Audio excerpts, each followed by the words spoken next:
Welcome to Fun with Annuities with your host, me, Stan the Annuity Man, America's annuity agent. Can annuities be fun? Can contractual guarantees be fun? Absolutely they can. Find out the brutal facts about annuities with no sales pitches or high-pressure nonsense. Just the brutal and factual annuity truth, which is all you need to hear. Let's have some fun with annuities, and let's have that fun start right now.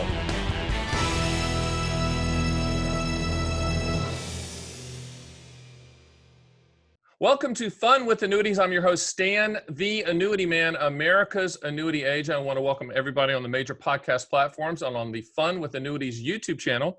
Today's guest is, you know him. You've read his stuff. If you've been on Forbes for the last 12 years, you've read it. You read his stuff, and it's fantastic. We're really honored to have him with us. I'm going to tell you a little bit about him. His name is Steve Vernon. He's the president of Rest of Life Communications, where he speaks and writes and conducts research on pretty much everything about retirement, finance, health, lifestyle. He previously served for 9 years as a consulting research scholar at the Stanford Center on Longevity. He's a retired vice president for Watson Wyatt Worldwide after a 30-plus year career there, helping the Fortune 100 companies design, manage, and communicate well with their retirement plans. I know him from just his writing. He writes for a lot of places, but primarily for CBS Money Watch and Forbes.com. You've probably seen him there. He's written over 1,000 online columns in a 12-year time period, which is pretty prolific. His latest book, which was released in 2020, is called Don't Go Broke in Retirement. It's a simple plan to build lifetime income and lifetime retirement income. And we'll have that link to buy that book on our site. I could keep going. He's got a long list of stuff. He's done a lot of things. But I'd like to just get down and dirty and start talking to Steve Vernon. Steve, thank you so much for joining us on Fun with Annuities. Stan, thanks for having me, and thanks for letting me help your listeners and your viewers. Absolutely. I mean, my listeners and viewers are in all 50 states. They're consumers. They're people that want to understand retirement from the top experts in the country, and that's the reason you're on the program. We were discussing before we went live about you have this thing called decumulation in 35 words. Let's just jump off the cliff there, and why don't you give us that? Well, you know, the word itself, decumulation, sounds pretty scary. Yeah. And really what I'm referring to, that's the technical term for how do you know how to make your IRA or your 401k balance last for the rest of your life. That's the biggest problem right now in personal finance. And you mentioned my role at the Stanford Center on Longevity. I've had the pleasure to get to know Bill Sharp, who your listeners may recognize as someone who helped develop modern portfolio theory and won a Nobel Prize for that. And he's called decumulation the nastiest problem in personal finance nowadays.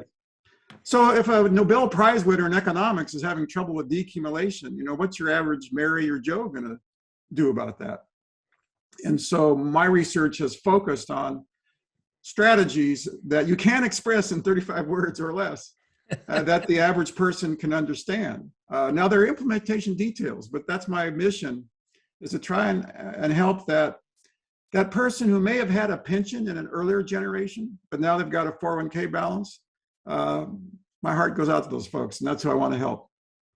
Yeah, and I think it's very hard for people that have scrimped and saved and grew up either lower middle class or middle class, and then find themselves, you know, in the upper echelon of either wage earners or people with retirement assets. And it's always tough to see that money go down in value, which is the Southern version of decumulation. How do you approach people with telling them that's okay and that's part of the plan? You've hit the nail on the head with one of the many challenges. And the challenge is actually psychological, is that if you've been accumulating money for so long, you've got to turn the switch and start spending it down. And some people actually have trouble doing that. Research is showing actually a lot of people have trouble. Even if they knew how from a technical perspective, they just feel better seeing that account there. I call it the Scrooge McDuck syndrome. You know, if they have some money, a pile of money, that just makes them feel better. And I think we need to acknowledge that. Well, I also think it goes back to the Jimmy Carter era, where there were interest rates that there were bad things going along with those interest rates as well, but people would love to be able to peel off interest and never touch the principal and live their life.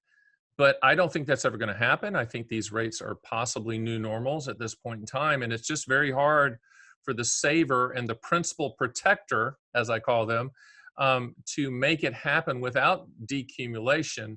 Should we name it something different than decumulation? I'd love it. Actually, and this is a debate we have in my circle of friends. I just like calling it, let's generate retirement paychecks or retirement. Here's another one, is that we call it a retirement income portfolio. Because we're always used to an asset portfolio while we're accumulating money. And now we want to have a portfolio of retirement income. And so these are words that are a little more familiar with people. And I usually get to those words quicker than just talking about decumulation. I was doing my research on you, and something just kind of popped out at me that I found a consistency with a lot of your writings about retirement income, about retirement planning, about that transition. The word health kept popping up in your titles.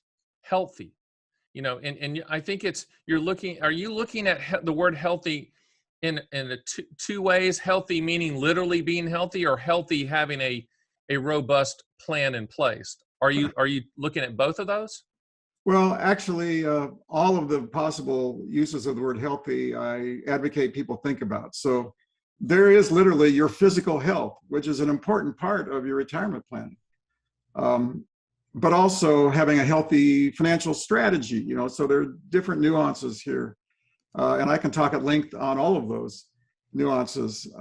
So one of the catchwords I like to say is that the decisions that people face as they transition into retirement are more complex, and they have higher stakes than just, and I'm being a little facetious, but just saving and investing along the way. That's relatively simple. But you get into your 60s and you need to make your money last as long as you live, no matter how long it is, and thinking about healthcare and long-term care. There's just a whole bunch of things you need to think about. And so I encourage people, it's going to take some time. You're not going to do this in an afternoon. I encourage people to learn their options and hire professional help. And I actually call it your new job. Your new job doesn't have to be full-time, but your new job is devoting some time to planning for your retirement security.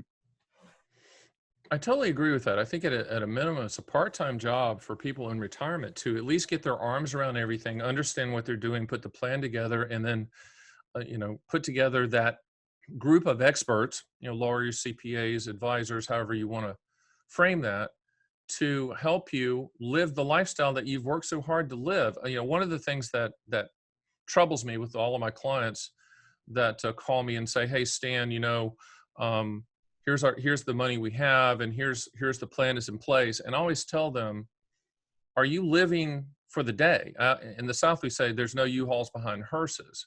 How do you encourage people to get out of that kind of middle-class mindset? I call it the scars of the middle class, where we all grew up and went out to eat, and when you ordered something, your dad looked at you crossways going, because you ordered the Coke, right? And so he was mad. How do you convince people that it's okay to spend down on their money?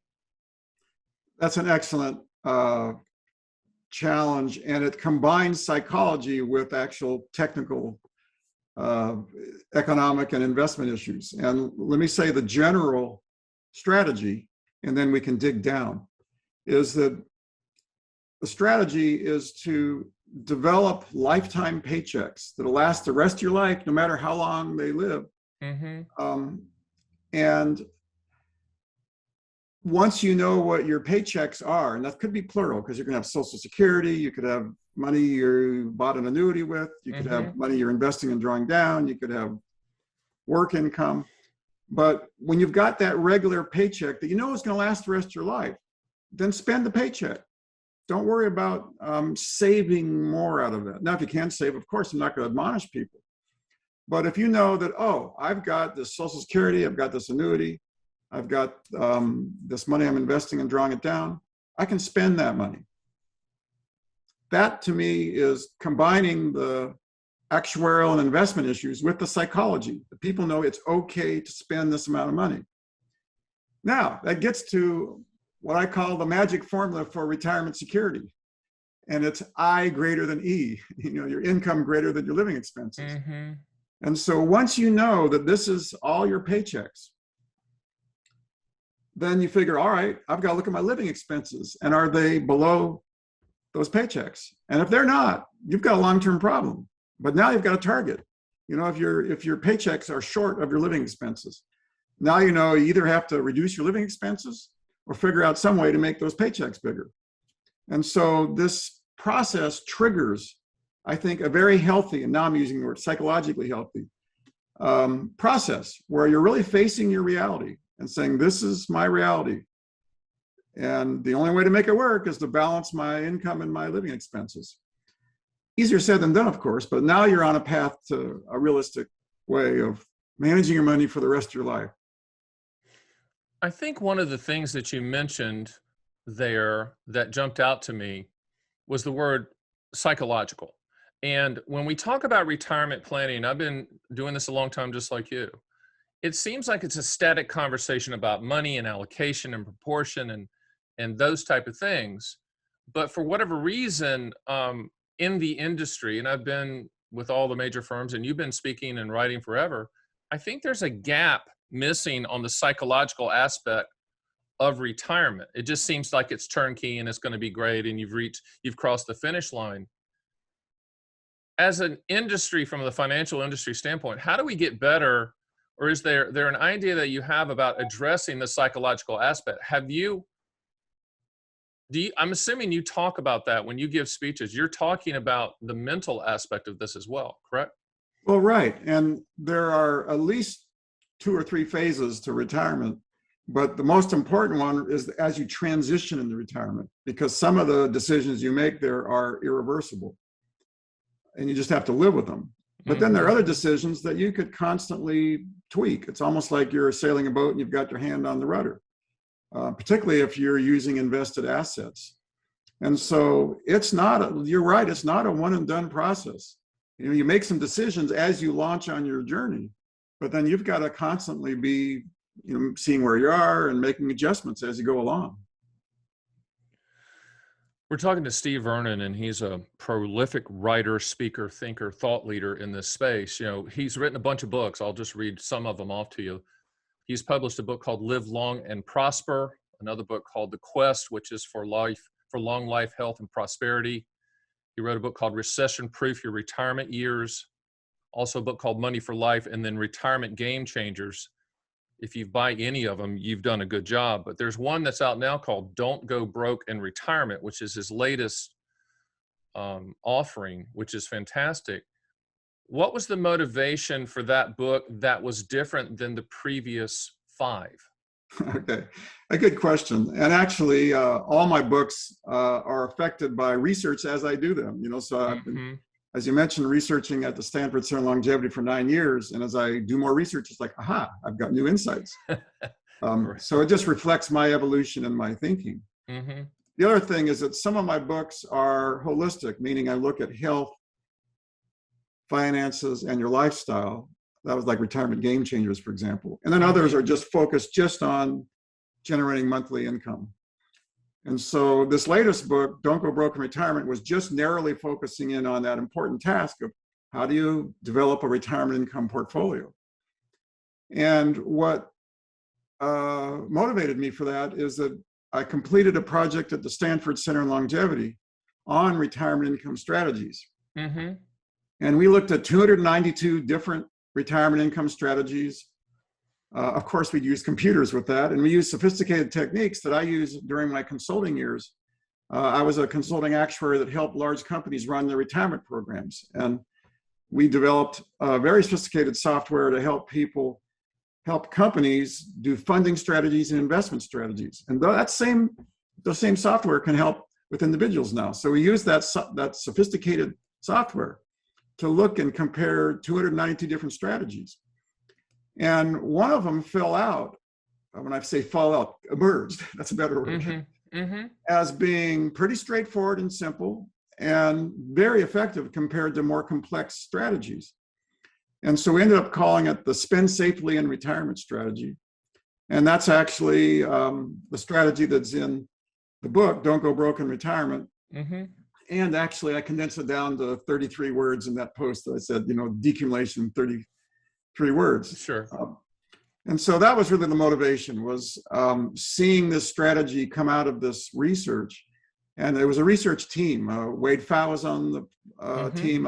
He's appeared on your show before. And Joe Tomlinson. And we kind of looked around the table, virtually, of course. So, wow, this is powerful. This is going to help people, middle-income people with under $1 million in savings. That's our target audience. And to have a straightforward strategy that they can do, we thought was pretty powerful. So that was the motivation for writing that book. Interesting. We'll get back to the book. I did want to mention to the listeners and the viewers that, of course, we're going to have Steve's site on his page on my site, theannuityman.com.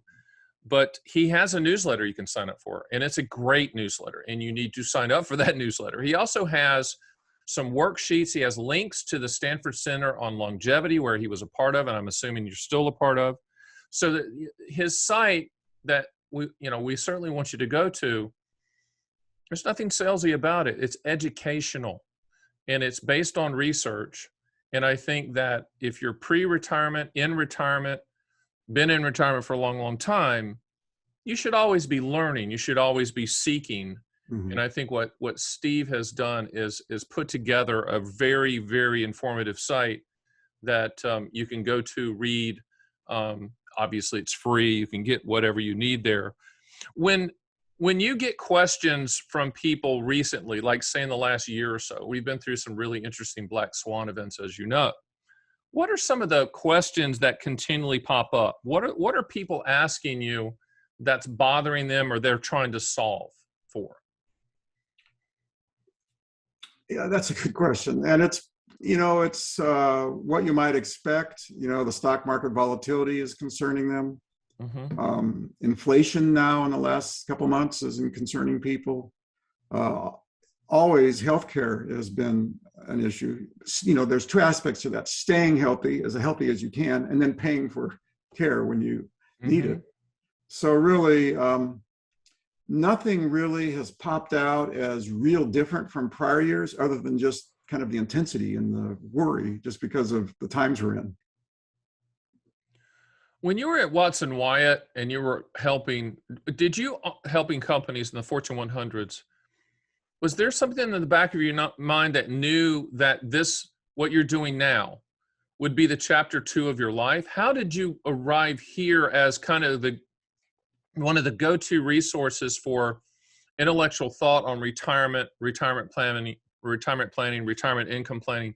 I asked Wade Pfau the same thing, had interesting answers from him. I'm always wondering, what got you here? There's always a story, and I think my listeners and viewers want to know who you are and how you got here. Can you give us a little brief background on the journey? Sure, appreciate that. I have worked as a consulting actuary, and we started my career helping companies run their traditional pension plans, technically called a defined benefit plan. Mm-hmm. And so we were helping companies invest the money, make sure they invested enough, how much should they invest, complying with the law. I mean, that was my primary career. And I served very large corporations. And in the 1990s, a lot of companies started either freezing or phasing out their traditional pension plans and replacing them with 401k plans. I was on the front lines of that conversion. I was helping my clients do that transition. And I understood the reasons why the companies wanted to do that. But all along, I thought this is putting a lot of burden on the average Mary and Joe to figure out how much to save. And then once they get to retirement, figure out what to do. Mm-hmm. And so actually, I did write a book in 1995, Don't Work Forever. And that was the start of that process. And that was saying how much there was like simple steps baby boomers must take to ever retire. So in 1995, baby boomers, were younger than we are now. Mm-hmm. And so that focused on saving enough money And fast forward to 2006, when I published Live Long and Prosper, now I was starting to shift my thinking towards how do you actually spend the money in retirement. So it was really an outgrowth of my career at Watson Wyatt. And I reached a phase in my life where I just wanted to help people more. And Watson Wyatt was a great career, but I was helping companies manage their programs. Mm-hmm. And I would start, even then, they would hire me to give workshops for their employees, and I'd get face-to-face with people, and I'd see how worried they are and how stressed they are and how appreciative they were of me coming and speaking with them and helping them. Mm-hmm. And it just made me think, okay, I want to go do more of that. And so I retired from Watson Wyatt in 2006. And when I say retire, it wasn't retire to go take cruises and play golf. It was just, I called it honorable discharge. You know, they waved goodbye, we were friends. And I transitioned into this work, focusing in on doing research, writing, seminars, now webinars, you know. Yeah. And really my focus is just on helping that, like I said, that person that a prior generation maybe had a pension plan. Now they've got some money in a 401k plan. They don't know if it's enough. They don't know what to do with it. They're worried about inflation, you know. So it really comes down to me about helping people. That just feels good to me. For the people out there, obviously he graduated with honors from University of California, Irvine, with a double major in mathematics and social science, which I find interesting because that combination then dovetails into retirement thinking. So you are a math guy, but obviously from you, there's an interest in the social science nature of it, which I think is a very interesting combination. You know, I worked on Wall Street for a long, long time, and now I'm in the annuity space. You didn't find that. You either found the math guys or, you know, the only social science person was the person that's running the HR department, we hoped. So do you think that has separated you? Because your writings reflect that. I didn't know your double major was that, but do you think that separates how you go about looking and researching things? Well, it certainly does. And because I think that the psychological issues are just as important as the technical investment and actuarial issues, and that you really have to consider both. And back when I was at college, I didn't realize where I would go with this, other than I was always interested in math, and I was always interested in psychology and economics. Mm-hmm. And I just took courses that were interesting to me at the time. And it's kind of interesting to look back and say, oh, this is how that interest has evolved to. At Stanford, actually, we've done a lot of research on decision making, and that's my current project I'm doing there. Wow. Tell us more about that. Well, the idea is that a number of people, the people who have appeared on your shows, have developed good strategies. Mm-hmm. Something's dinging there in the background. If you could shut that off, if there's an email. I thought I had turned that off. So Don't worry about it. Just people, that's just his brain popping. That's what that is. So go ahead and tell us about the decision making. That's very interesting. Yeah, that's the project we're currently in, and should wrap it up in a month or two. The idea is that a lot of people transitioning into retirement don't really plan ahead that much. They should, but they don't. Why do you think that? Is it just because life is so hard and coming at you so fast and people just don't segment that time? What do you think the reason is, or they haven't been taught to do that? Actually, all of the above. Okay. But because that was part of the research, was to have interviews with pre-retirees and retirees and do a survey digging down on those very issues. And there's a whole range of issues, but some people are just not making enough income. They're living day to day and thinking longer term. They just don't have the bandwidth to do that because they're just struggling day to day. So that's one reason. Other people, they just think, well, live for today. I'm not going to worry too much about tomorrow. Mm-hmm. Or they say life's too uncertain. You've got all kinds of reasons. But a lot of it is they just haven't focused on it.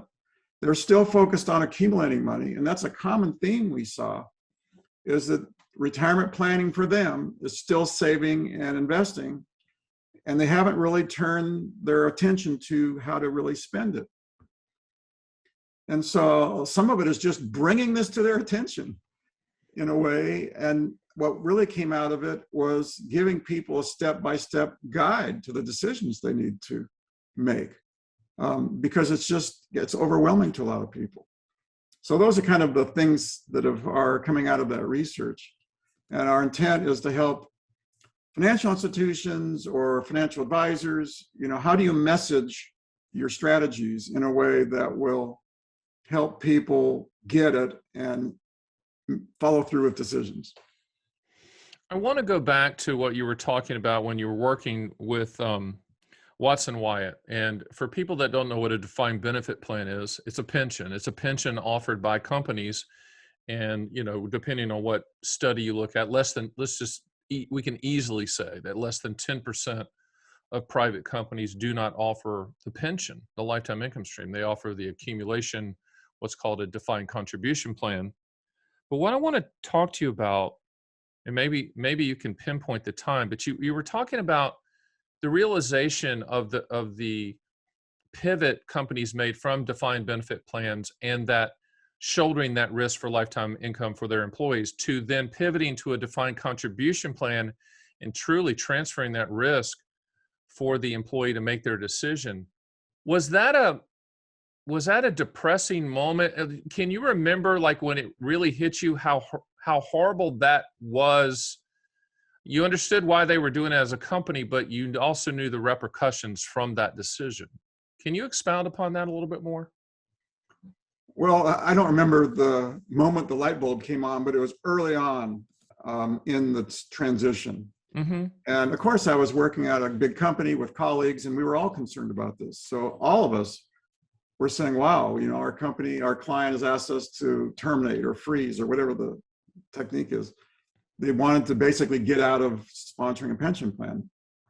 So, we were trained on how do you fund retirement, and, mm-hmm. We're highly trained mathematicians, and we instantly got that this is going to be a problem. Houston, we have a problem here. And so I can't tell you the exact moment, but it was really early on when we started seeing that this was a trend. The first couple of companies that terminated their plans might have been companies that were distressed. Mm-hmm. And so we kind of, all right, they're on the verge of bankruptcy, we get it. But as it started snowballing and we saw, oh, this is more than just distressed companies that are terminating their plans. It was somewhere in the early to mid 1990s where I just thought we have a problem. And it's not going away for sure. The trend for that happening, was that Wall Street driving that from a profit standpoint? What's your guesstimate on why that happened and then everybody followed? Was it just pure profit, pure bottom line? It's not so simple as that. Like anything, there's a number of answers. It did actually start, like I was saying, companies that were distressed and just couldn't afford their pension plan anymore. Mm-hmm. It was driven a lot by the CFOs in the companies because mm-hmm. they didn't want the risk of their pension plan becoming underfunded and them having to fund it. And actually, I can't blame them because really they are, in effect, running an insurance company. And they're not insurers, they're car makers and airplane mm-hmm. makers. And so it really was a very complex operation that was out of their area of expertise. And there were companies whose assets and liabilities in the pension plan were greater than the capitalization of their company. Wow. And so the liabilities were huge relative to the value of their company. And so the CFOs were saying, we can't have a hit to our bottom line if the stock market goes down. And so I can't blame them. That was very compelling to them. Then add that to in the 1980s and 90s, the baby boomers are coming into the workforce in droves. And it's a classic pattern. If you're 30 years old, 35 years old, someone promising a pension at 65, it's like, what's that worth? Right. And, but I've got an account with money, And so it was the entrance of the boomers into the workforce and making a bigger part of the workforce. And they either claimed they wanted that or the HR folks thought they wanted it. And so that became the HR reason why they would make that conversion as well. And then pretty soon it became a snowball where companies were doing it just because other companies were doing it. So anyway, that's the kind of what was happening in the 1990s there. Do you think that if companies were contrarian at this point and went the opposite direction and provided pensions, is that even a feasible thought for some of these companies? I mean, obviously in a company like Apple, pick one that's big, Amazon, they could do that. I mean, and I believe that in a competitive world, it would separate them, but maybe I'm just a optimistic, unrealistic person. Do you ever see it coming back to where we're at? We do defined benefit plans with companies that want to be competitive and recruit? Well, we're just now in speculation. So I understand. That's okay. my own personal view is we aren't Yes. going back. Yeah. And it's because those financial reasons are still there. And the financial reasons why the companies don't want to take on that liability. And actually, the current environment exacerbates their concerns because with low interest rates, the actuaries have to measure the value of their promises they've made. And the lower the interest rate, the higher your liability is. And so these liabilities are being valued at a very low interest rate, creating big liabilities. So I just don't think it's going to happen. What I'm trying to do is encourage companies to say, have your 401k plan, but turn your 401k plan into a true retirement plan. And you need to have a retirement income menu that complements the investment menu. And now you've got ways for your retiring employees to take their account balance and maybe use your plan to convert it into a stream of income. And that's my current mission, is to help companies do that, persuade them to do that and show them how. This is probably the only thing I'm going to say about annuities on this conversation, but the annuity industry as a whole has done a horrific job educating people on the value proposition of a transfer of risk lifetime income stream annuity, which is the only category that can provide that lifetime income stream. And I always tell people you already own the best annuity on the planet called Social Security, and you actually have another one called a forced annuity, which is your required minimum distributions. Yes, I call it a forced annuity. But I think obviously that's what I'm trying to do out here is educate people on the proper usage, allocation, and proportion of annuities. But I think it's right in front of the industry. They haven't got their messaging together to address the 10,000 baby boomers that are hitting age 65. I think it'll be studied in business schools as one of the more colossal marketing mistakes of all time from an industry. I mean, it's the passion I have to come out here and say, okay, here's the truth about it. There's no sales pitches. So enough about that. I was looking at your site, and again, we're going to have Steve's site and the link to that on my site at theannuityman.com. Under his resources tab, I mean, there's a ton of stuff to do. Obviously, you need to sign up for his newsletter. He's got videos and stuff like that. But he also has a couple lists, the top 10 retirement planning mistakes, which I thought was interesting, and the 10 most important questions that you face. Let's just cherry pick a couple on the top 10 retirement planning mistakes. I found one jumped out at me, people starting Social Security benefits too early. And I've had Social Security experts on the program, but half of all Americans are starting to take the benefits at, I believe you said age 62. Really? That was back then when I put together that list, and it's creeped up a little bit, but not nearly the way it should be. And so let me just talk about that for a second, because I still think that is the second biggest mistake people can make, is starting Social Security too early. For the vast majority of Americans, Social Security is going to be 2/3, maybe 3/4 of their total retirement income. Yep. And when you think about it, it is the perfect retirement income source because it's paid for the rest of your life, no matter how long you live. It's increased for inflation, and it won't go down if the stock market goes down. And it has tax advantages for many people. I mean, it is perfect. It's the best annuity ever, period. Yes. And so what I say to people is that you want to make that Social Security benefit as big as you can. That's your first task. And when we can get into reasons to or how to do that, but it's generally the short answer is you need to delay taking benefits, and I can give you nuances on that. But then once you do that, think to yourself, do I have enough guaranteed income? Would I feel more comfortable if I had another stream of guaranteed lifetime income? Now's the time to think about buying an annuity.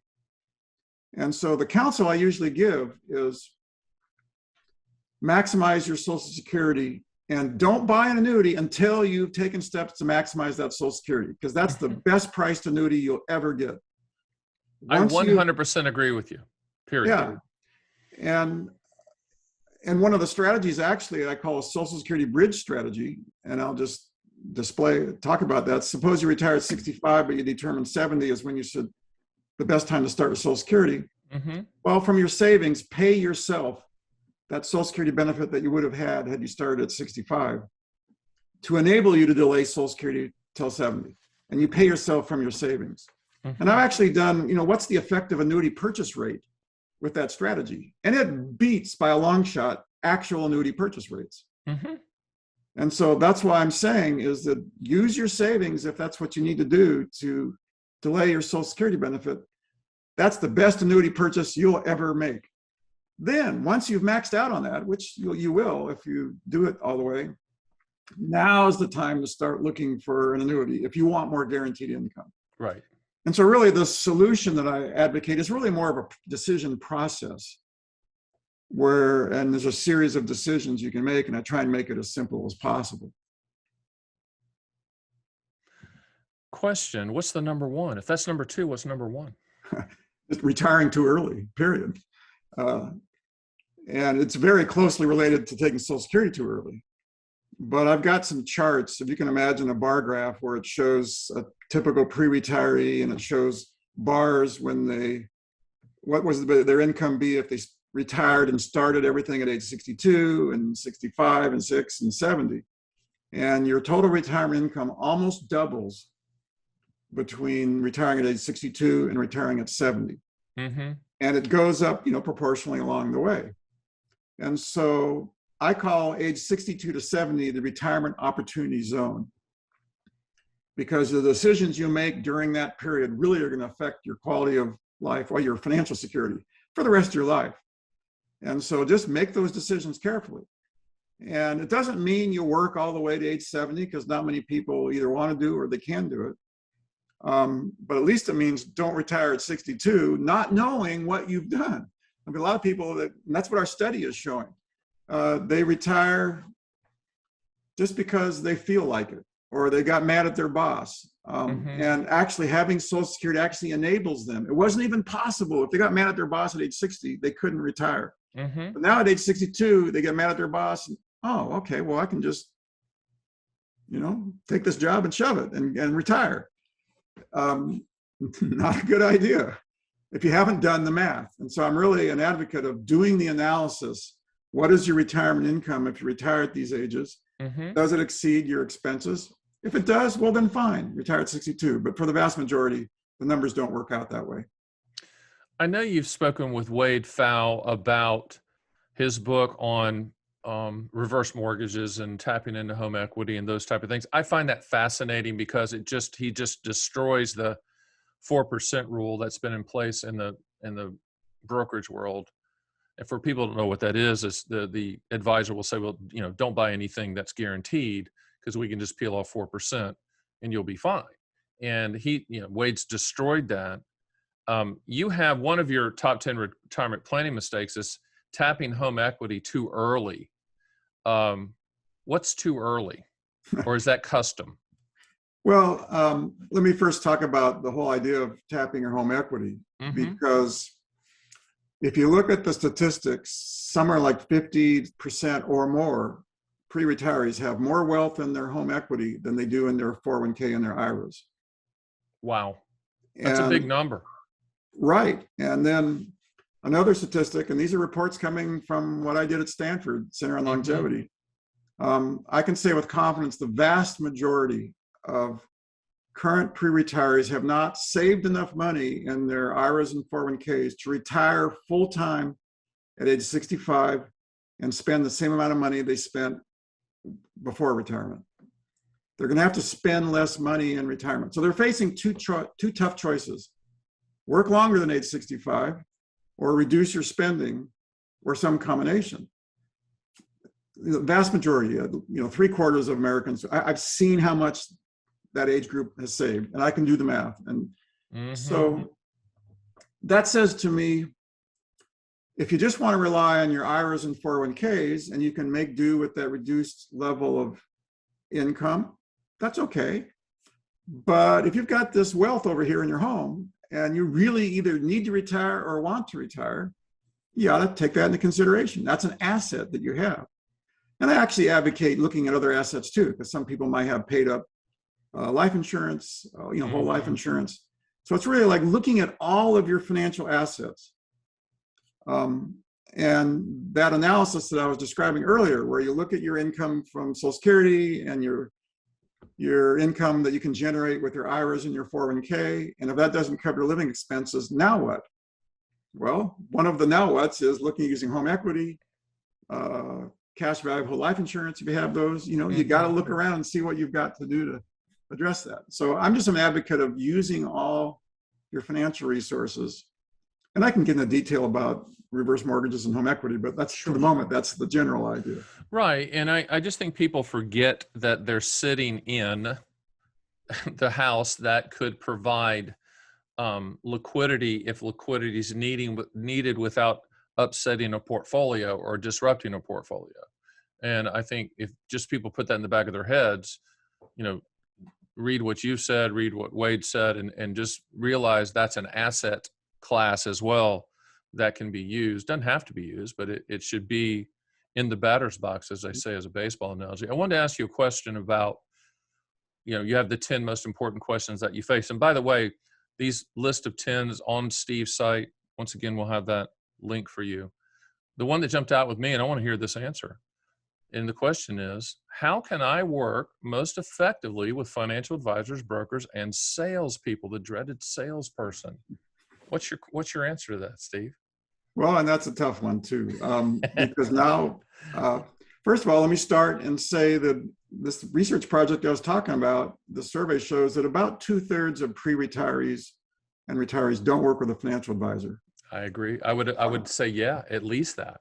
Now, I think they should, because some of these decisions are like I said, rocket science or brain surgery to them.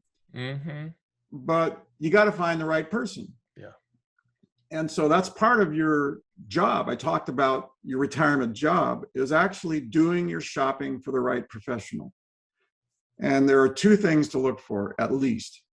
One is, what are their professional training and qualifications? Because on that one, a lot of people have had training on accumulating money, but spending money in retirement is a specialty. And there are actually credentials you can get that focus on that. And I list them. So, look for those credentials to at least see that they've got training on how to generate income. So your expertise and your training is one thing to look for. And then the other one to look for is, how are they paid? Yep. Because it's possible to be paid in a way that gives you a conflict of interest. I agree. If recommending one approach makes the advisor more money than another approach, you can kind of guess where they're going to go. Well, and that's the problem in the annuity industry. Obviously, I'm a commission-based salesperson in all 50 states, but been to the rodeo before. Obviously, you have to line people up if an annuity is appropriate with the right annuity, regardless of type, regardless of commission. I really wish a couple of years back the annuity industry was being pushed to have commissions told to the client. They're built in. I was all for that, and we do that. If you want to ask us what we make, we'll do that. But I think, Steve, we could solve this very easily in the annuity industry, but it'll never happen. If all commissions were low and the same for every product type, it would solve itself. It really would. Yeah, because I think that if you are making your money by selling an annuity, earn it. Totally agree. And instead of viewing that as a transaction where you get a percent, you just now say, well, I'm the advisor to this retiree, and I happen to be paid by a commission. Sure. But, this whole thing about optimizing your Social Security first before you buy an annuity. Sure. I can imagine some insurance agents really not liking that strategy. Well, if they're honest, they'll say, yes, that's a good strategy. If they have left the morals at the door, it's a math. I always tell people annuities are math, and these type of strategies are math. And if the math doesn't lie, the numbers don't lie, so you can't sales pitch it at all. I want to ask you a couple more questions. We got a few more minutes. I wanted your take, just because you've seen it all, been there, done that, forgotten more than most people will ever know about retirement. But I always want to get people's insight that's been around for a while on the whole cryptocurrency tulip bulb mania going on. What do you think? I mean, what's your take? Not that any of us know where it's going to end up, but what's your take on it? Okay, so how about you want me to be colorful? Yes, I do, actually. How's this one? Cryptocurrency is kryptonite.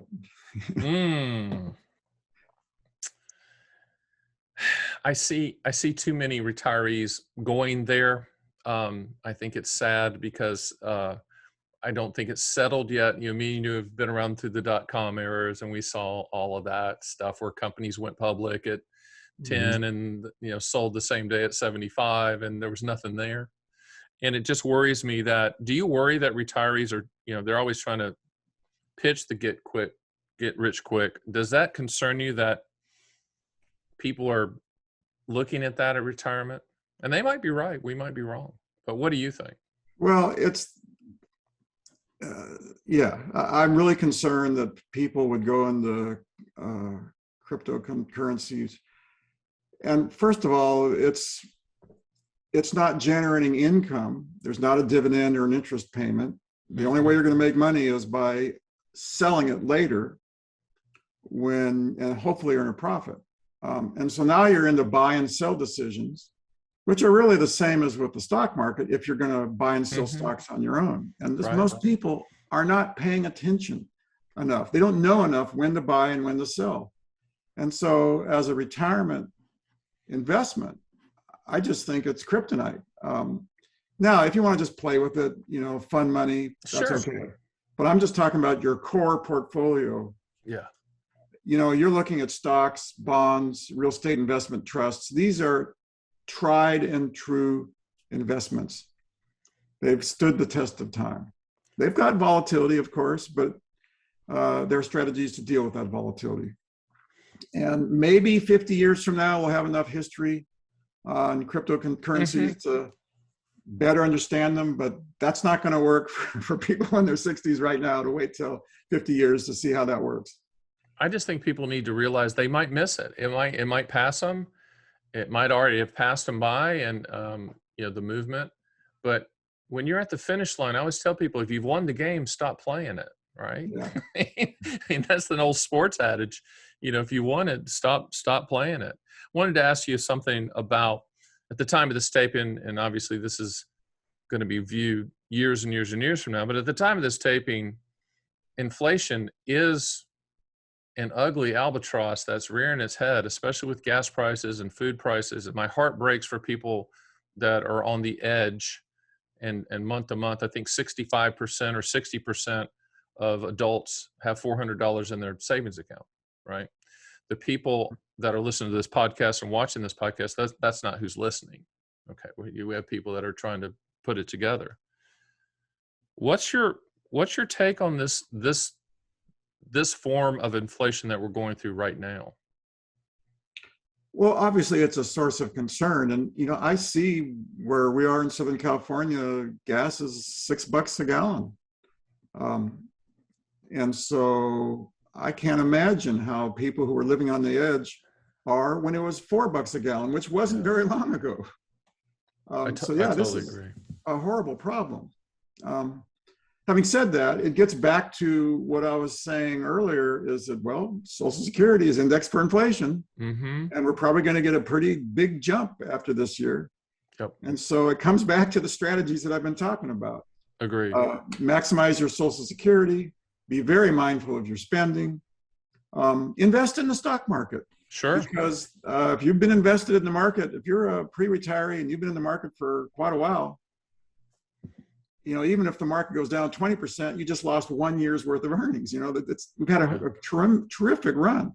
And so over the long run, there's a lot of research that suggests investing in the stock market as long as you can understand the volatility.